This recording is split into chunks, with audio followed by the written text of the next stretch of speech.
जो टॉपिक लगे तुमको कठिन उसे मैं करूँ आसान। एक बात समझ लो, भूलोगे ना मेरी जान।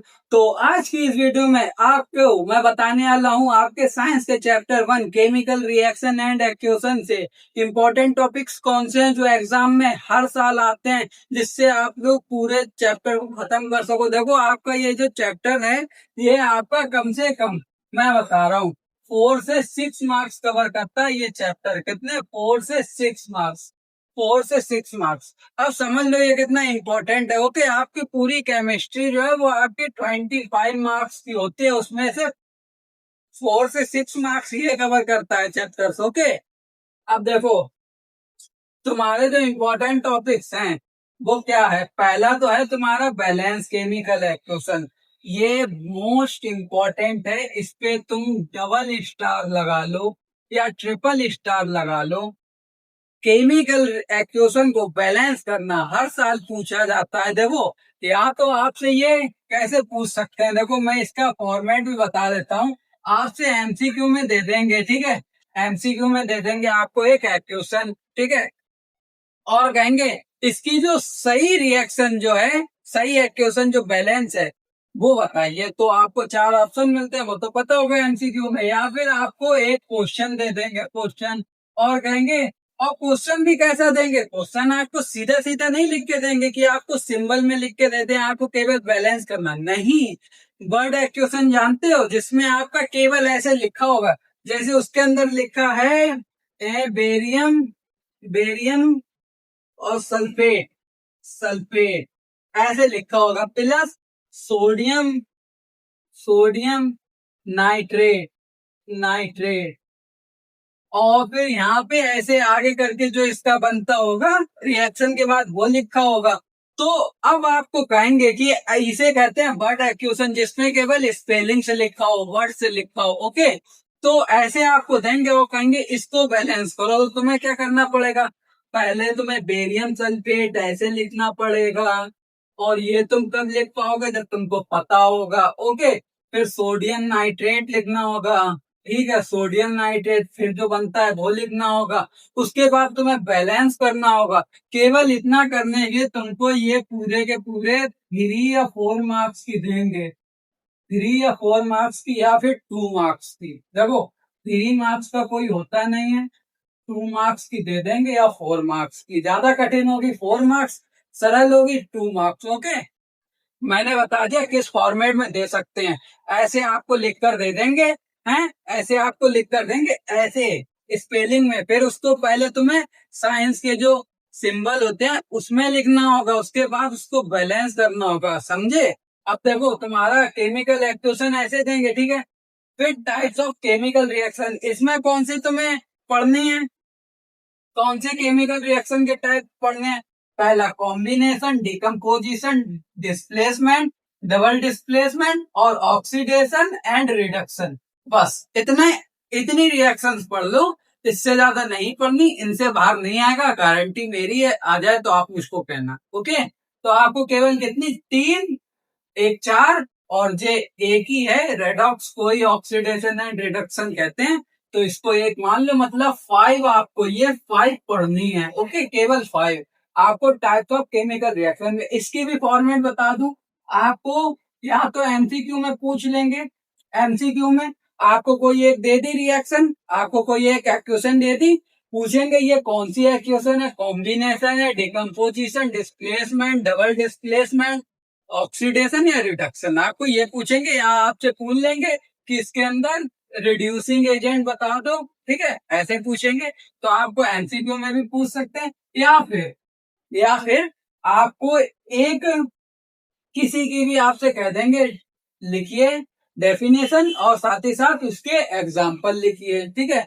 आपसे ऐसा कह सकते हैं, लेकिन ज्यादातर इसके अंदर क्या एमसीक्यू में पूछ लेते हैं, और एमसीक्यू में ही पूछते हैं ज्यादातर। आपका क्वेश्चन भी आ सकता है, आप अच्छे से तैयार करिएगा। ओके, क्वेश्चन भी आ सकता है।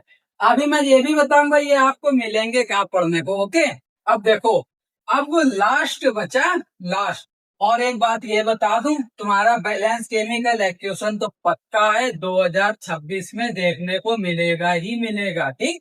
और साथ ही साथ केमिकल रिएक्शन, ये भी आपका इम्पोर्टेंट है, इसलिए इस पे भी स्टार लगा लो। ये आपका ज्यादा इम्पोर्टेंट है, इसलिए इस पे ट्रिपल स्टार है, इस पे 1 है। ओके, अब आपका बचा कोरोजन एंड रेंसिडिटी। ये आपका इम्पोर्टेंट इतना नहीं है। देखो, it is not important but powerful. क्यों? क्योंकि कभी कभी आपसे एमसीक्यू फॉर्म में कैसे एमसीक्यू फॉर्म में कैसे एमसीक्यू फॉर्म में कैसे पूछते हैं।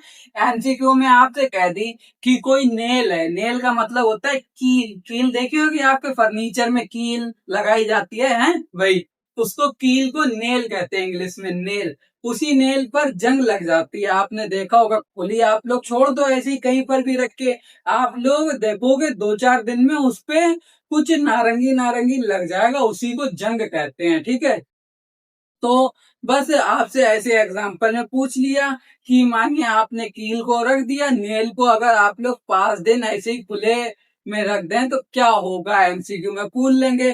कोरोजन होगा, रेंसिडिटी, या 2 और दे देंगे कोई से ऑप्शन। ठीक है, तो आप लोगों को बताना है वो क्या हुआ है, रेंसिडिटी हुई है या कोरोजन हुआ है। ओके, तो आपको ये आप लोग ये तैयार कर लो, बैलेंस केमिकल इक्वेशन और केमिकल रिएक्शन के टाइप्स, बस इतना तैयार कर लो।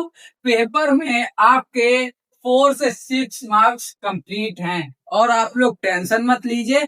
आप लोगों को ये यूट्यूब पे सर्च करने की जरूरत नहीं है, ये आप लोग कहाँ से ये पढ़ो। अब आपको ये मैं ही पढ़ाऊंगा, क्योंकि मेरा एक ही मोटो है। क्या मोटो है? मेरा मोटो है जो टॉपिक लगे तुमको कठिन उसे मैं करूं आसान। एक बार समझ लो, भूलोगे ना मेरी जान। अभी तक तुमको फर्स्ट चैप्टर में कंफ्यूजन होगी, क्या पढ़े क्या ना पढ़े। देखो, मैं तुमको अपने एक्सपीरियंस के साथ कह सकता हूँ, जितना मैं पढ़ा रहा हूँ, जितना मैं आपको इम्पोर्टेंट बता रहा हूँ, आप उतना कर लोगे। आपके पेपर में 95+ % आएंगे। कितने? 95% प्लस आएंगे। कितने? 95% प्लस। ठीक है, तो ये आप लोगों को पढ़ना है तो कहाँ मिलेगा ये भी बता दूं। मेरे चैनल पर प्लेलिस्ट बनी है, किस नाम से बनी होगी? Chemical reaction and equation science chapter 1। Okay, ऐसे पढ़ी होगी।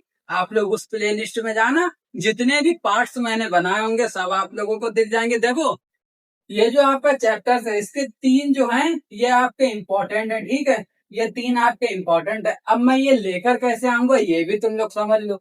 फर्स्ट पार्ट में मैं तुमको समझा दूंगा कि बैलेंस कैसे करना है केमिकल एक्वेशन को। ये आप लोगों को एक पार्ट में नहीं समझाऊंगा, 2 पार्ट में समझाऊंगा, क्योंकि ये इम्पोर्टेंट है, इसलिए इसके 2 पार्ट आएंगे। कितने? इसके आएंगे आपके 2 पार्ट्स। ओके, और आपके केमिकल रिएक्शन जो है ये आपकी 5 है, तो इसके मैं आपको दूंगा 2 पार्ट्स, क्योंकि ये भी इंपॉर्टेंट है। 2 पार्ट्स इसके आएंगे, इसका केवल 1 पार्ट आएगा। तो आप लोगों के कितने? 2, 2, 1, 5। 5 पार्ट्स में आपका चैप्टर खत्म एंड बूम, आपके कितने? 4 से 6 मार्क्स आपकी पॉकेट में आ गए। किसमें? पॉकेट में आ गए तुम्हारे 4 से 6 मार्क्स। केवल ये 5 पार्ट फॉलो कर लेने से तुम्हारे 4 से 6 मार्क्स पॉकेट में आ गए। तो अब चैनल पर प्लेलिस्ट बनी है, देख लेना, और उस प्लेलिस्ट में जाकर आप लोगों को मिल जाएंगी पार्ट्स। आज जो डेट थी, आज की डेट के हिसाब से मैं कल से वीडियो लाऊंगा इनकी पार्ट बाय पार्ट। ऐसे ही हर चैप्टर के इंपॉर्टेंट टॉपिक बताकर मैं आगे चल के उसका पार्ट्स बनाऊंगा, इंपॉर्टेंट टॉपिक्स का, और वही आपको पढ़ाऊंगा। मैंने आपसे अभी कह दिया 95% प्लस आएंगे, मेरा बताया हुआ पढ़ लो। ओके, अगर आप लोग देखो, क्लास 10th में सबसे बड़ी दिक्कत ये होती है, बच्चे बहुत ज्यादा ओवर थिंकिंग करते हैं। आज के जो बच्चे हैं वो ओवर थिंकिंग में ज्यादा फंसे हैं। वो सोचते हैं यूट्यूब पे इतने सारे लोग हैं, किनसे पढ़ूं, कौन इंपॉर्टेंट टॉपिक्स बता रहा है, ये पेपर में आएगा ही आएगा या नहीं आएगा। मैं तुमको बता दूं, देखो, अगर तुम इंपॉर्टेंट टॉपिक्स पढ़ते हो वो जरूर आएंगे। अब देखो, जैसे तुम्हारे वैलेंस केमिकल एक्वेशन है, ये आप लोग पढ़ लो। मैं 100% कहता हूँ 2 से 3 मार्क्स इसी से कवर है, केवल इसी पॉइंट से। और अगर आप लोग देखो, आप लोग अगर कोरोजन और रेंसिडिटी ज्यादा डिटेल से समझ रहे हो, रहने दो, क्योंकि ये आपका ज्यादा इंपॉर्टेंट भी नहीं है। इससे केवल एमसीक्यू बनेगा, वो भी 1 मार्क्स का। इसलिए इतना देखो, डीप में आपको जाना है, लेकिन डीप केवल समझना है, बेसिक केवल समझना है, इम्पोर्टेंट समझने के लिए। ये नहीं कि बेसिक ही में आप चले जाओ और इम्पोर्टेंट भूल जाओ, तो ये बहुत बड़ी गलती होती है बच्चों की। तो इसलिए मैंने आपको समझाया। तो आई होप वीडियो अच्छी लगी होगी। तो मिलते हैं नेक्स्ट वीडियो में। नेक्स्ट वीडियो में हम आपके सामने प्ले लिस्ट में लेकर आएंगे, तो आप लोग चैनल पर जाकर प्ले लिस्ट में देख लेना। तो आज के लिए बस इतना ही, मिलते हैं नेक्स्ट वीडियो में। Bye bye.